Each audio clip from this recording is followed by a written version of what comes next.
नमस्कार फरीदाबाद, मैं सौरभ भारद्वाज और हमारे साथ स्टूडियो में पहुंचे हैं आज सरदार मंजीत सिंह। सरदार मंजीत सिंह भारत के सांस्कृतिक राजदूत हैं और लगातार देश विदेश में जाकर भारत की जो संस्कृति है कविता के माध्यम से उसका प्रचार प्रसार करते हैं। मंजीत सिंह जी, हमारे स्टूडियो में पधारने पर आपका हार्दिक अभिनंदन, स्वागत। सभी को नमस्कार। मंजीत जी, लगातार विदेश यात्राएं होती रही हैं आपकी, एक बार फिर आप विदेश जा रहे हैं और कौन कौन सी यात्राएं हैं? 50 तो पीछे हो गई थी, उनका तो मुझे अंदाज़ा है, हमने बड़ी स्टोरी भी की थी यहाँ से। हाँ नहीं, वो अब क्या है, ये 54, 55 और 56वीं यात्रा है। 54वीं तंजानिया में है, दार एस सलाम जो राजधानी है वहाँ वहाँ कार्यक्रम है, और 55वीं कीनिया के नैरोबी शहर में है, और 56वीं यूनाइटेड अरब अमीरात के दुबई शहर में है। तो दुबई तो वैसे ही दूसरा घर है सरदार मंजीत सिंह का। नहीं, वहाँ दुबई में कई लोग मुझे सोचते हैं कि मैं यहीं का लोकल हूँ, जो श्रोता है, क्योंकि हर कार्यक्रम में मेरी वहाँ शिरकत होती है, और वो मेरी सिल्वर जुबली यात्रा है वहाँ की, 25वीं यात्रा 25 है यात्रा दुबई पूरी की।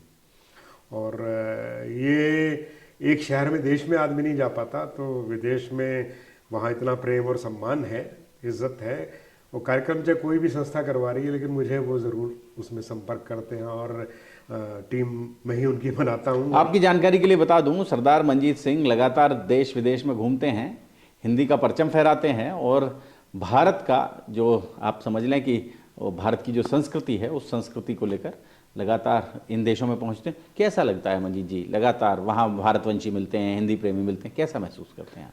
देखिए, सबसे बड़ी बात तो ये होती है, यहाँ देश में कार्यक्रम होते रहते हैं, लोग लाइव प्रोग्राम देखते हैं, लेकिन वहाँ ये अवसर साल में, 2 साल में, 3 साल में एक बार आता है, तो लोगों के मन में उत्साह होता है। और हमें भी, जो भारत के लोग हैं, जो बाहर बसे हुए हैं, जाके उनको मिलके अच्छा लगता है, और बहुत बढ़िया सुनते हैं वो। मतलब ये नहीं कि बीच में कोई डिस्टर्बेंस हो रही है, बैठ गए हैं तो बैठ गए हैं, और आखिर तक बड़े मनोयोग से सुनते हैं। बस आपके पास अच्छा काव्य पाठ होना चाहिए, कविताएं अच्छी होनी चाहिए। खाली अगर लतीफ़ और चुटकुलों के माध्यम पे आप खड़े रहना चाहते हैं, तो फिर वहाँ से वो बुरे श्रोता नहीं है, वो उसको नहीं एंटरटेन करते, नहीं उसको स्वीकार करते। लेकिन अच्छी कविताएं, अच्छी रचनाएं हैं, उनका बड़ा सम्मान करते हैं, और शायद इसीलिए जो है मुझे हास्य व्यंग के क्षेत्र में बुलाया जाता है बार बार। माँ सरस्वती की कृपा है, ये सब। मंजीत जी, अभी बड़ा विवाद चल रहा है देश मालदीव, बहुत सारे हिंदुस्तानी जाते हैं और लक्षद्वीप को लेकर प्रधानमंत्री जी ने जो वहाँ तस्वीरें आई लक्षद्वीप को लेकर, उनके बयान आए प्रधानमंत्री जी के बाद, उसके बाद मालदीव में जो वहाँ के मंत्रियों ने बोला, उस सबसे बड़ा एक आप समझ लें कि देश के बाहर और देश के भीतर भी बड़ी तीखी प्रतिक्रिया हुई है। क्या सोचते हैं आप इस बारे में? देखिए, मोदी जी के बारे में बहुत कुछ कहा जाता है, लेकिन उनकी जो पिसाई है ना, बड़ी बारीक पिसाई करते हैं वो, ईमानदारी से। और उनके साथ मुख्यमंत्री का अनुभव और प्रधानमंत्री का अनुभव और विदेश के मामलों में उनकी पकड़ बड़ी गहरी है। और वो जब वार करते हैं तो वो रीढ़ की हड्डी पे वार करते हैं।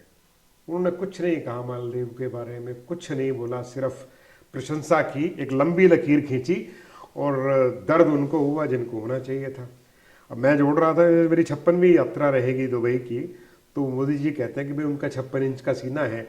तो बाकी तो पता नहीं किसने नापा किसने नहीं नापा, लेकिन पाकिस्तान को ये पता है कि मोदी जी का सीना 56 से ऊपर का है, और मालदीव भी समझ गया होगा, और इसलिए उन्होंने अभी तो सस्पेंड किया है। दरअसल हमारे देश के लोग नहीं ज़्यादा जान पाए कि सस्पेंड और सैक करने में कितना फ़र्क होता है। तो सस्पेंड को तो आप दोबारा फिर उसको वापस ले सकते हैं, लेकिन जैसे सैक कर दिया जाए, वो बिल्कुल बाहर कर दिया जाता है। तो अभी वो सैक भी करेंगे, उनको पूरी तरह से बाहर का रास्ता भी दिखाएंगे।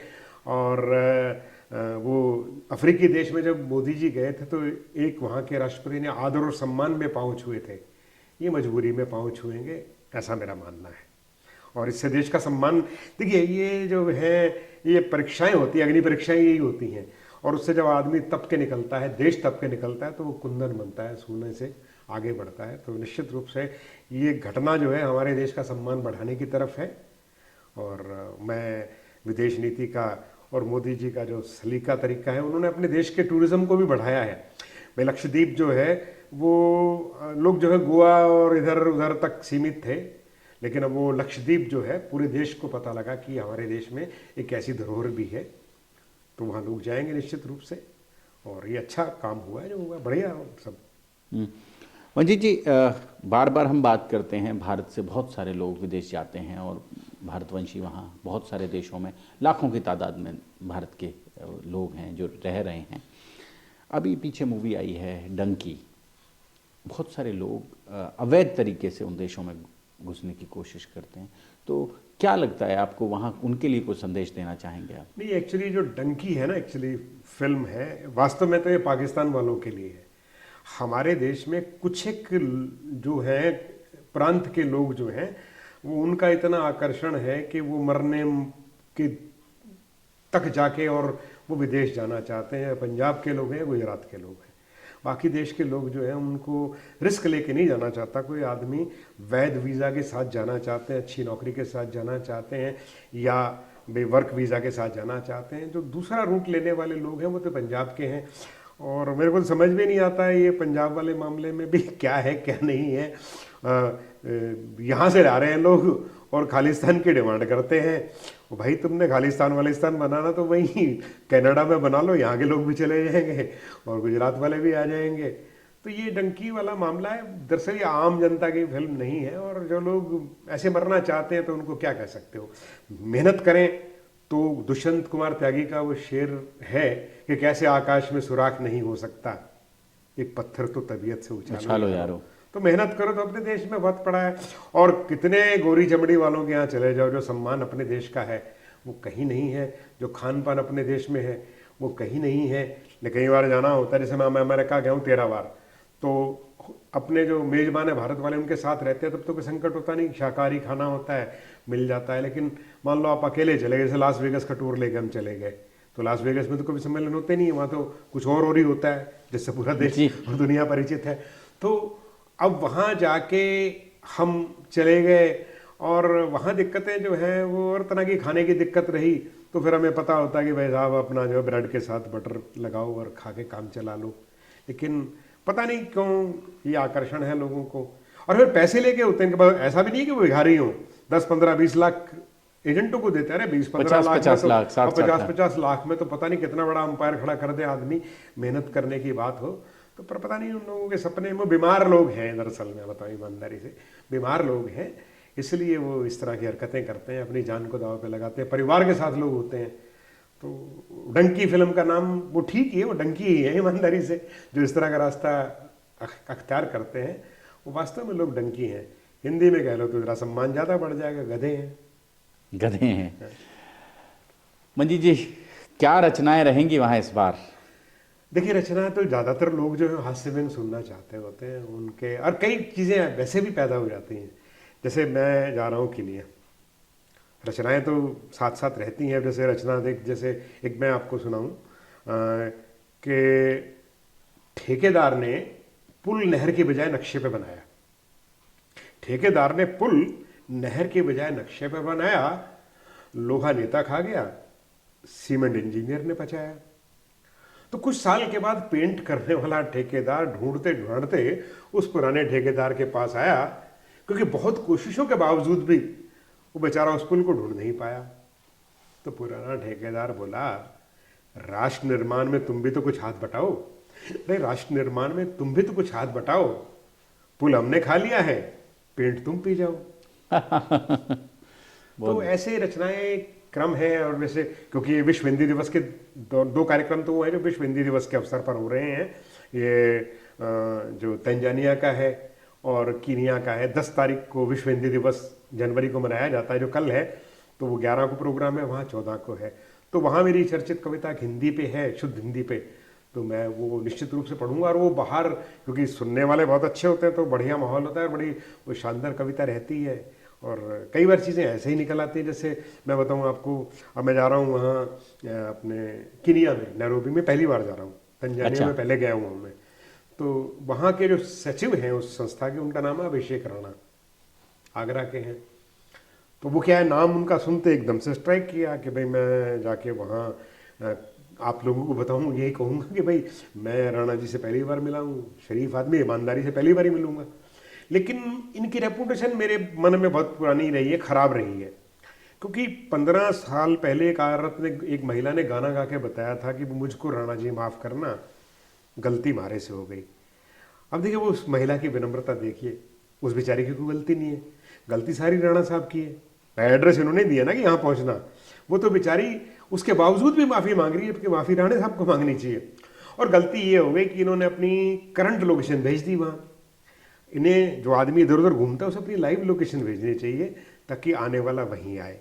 तो ऐसी चीज़ें जो वहाँ पैदा होंगी, कई ऐसे घटनाक्रम होंगे जो पहली बार वहाँ पैदा होंगे, स्थितियों से हास्य पैदा हाँ होता है। स्थितियों से। दरअसल हास्य कवि सम्मेलन का असली आनंद तो लाइव का ही है, क्योंकि उसमें कुछ भी घटना जो है वो चलते चलते पैदा हो जाती है। अब जैसे मैं एक कार्यक्रम में था तो एक मैं संचालन कर रहा था, कटनी की बात है, तो एक गीतकार ने गीत पढ़ा, वो था कि साहब नदिया तू धीरे चल मुझे प्रेमिका से मिलना है, और पायल तू धीरे बज मुझे प्रेमिका से मिलना है। मैंने उनके बड़ाई की भी, बहुत बढ़िया गाया, बहुत बढ़िया सुनाया ये वो, लेकिन मैंने कहा भी मैं इनसे सहमत नहीं हूँ, क्योंकि बड़ी मेहनत का काम है। नदिया तू धीरे चल, अब वो नदिया मैसेज भेजेगी हिमालय पे तो 3 दिन लग जाएंगे उसको धीरे चलने में। और भाई तू खामखा का पंगा क्यों ले रहा है? 200 रुपये दे नाविक को, वो ले भी जाएगा परले किनारे, प्रेमिका से मिला भी लेगा और वापस भी लौट आएगा। तो काम इस तरह से करो ना, चीज़ों को अपग्रेड करो। अब पायल तू धीरे बज मुझे प्रेमिका से मिलना है, भाई तू पायल नहीं गिफ्ट कर दे प्रेमिका को जिसमें घुंघरू ना हो। तो एक तो कॉस्ट कटिंग हो जाएगी, पैसा कम खर्च होगा, प्रेमिका भी खुश, तेरा भी काम हो गया। तो क्यों खामखा लंबे रास्ते लेते हैं लोग? तो ये चीज़ें कई बार वहाँ पैदा होती जब आपको पता नहीं होता, बोल गया सामने वाला तो तुरंत बात हो जाती है। तुरंत बात हो जाती है। मंजीत जी, हमारी ओर से आपको अग्रिम शुभकामनाएं। भारत का झंडा, भारत का जो चिंतन है, भारत की जो संस्कृति है, लगातार दुनिया के दूसरे देशों में आप ऐसे ही फहराते रहें, ऐसे ही प्रचारित प्रसारित करते रहें, ऐसी हमारी मंगल कामना है। ये यात्राएं भी आपको यश और कीर्ति दें, इस देश को आपके माध्यम से और पहचान मिले, ऐसा हम सोचते हैं। और हमारे यहाँ स्टूडियो पधारने पर आपका बहुत बहुत मेरे बिल्कुल बहुत बहुत आभार मेरे उस शहर का जहाँ मैं पैदा हुआ, नारनौल, आभार इस शहर का जिसमें मेरा कर्मस्थली है, और आभार आप लोगों का जो हमेशा मुझे याद करते हैं। और मेरी यात्रा का जो विवरण है पूरा शहर जान पाता है, फरीदाबाद क्या, ये जो चैनल है ये तो पूरे देश में है अब। आपका तो आपको बहुत बहुत शुभकामनाएं, बहुत बहुत धन्यवाद।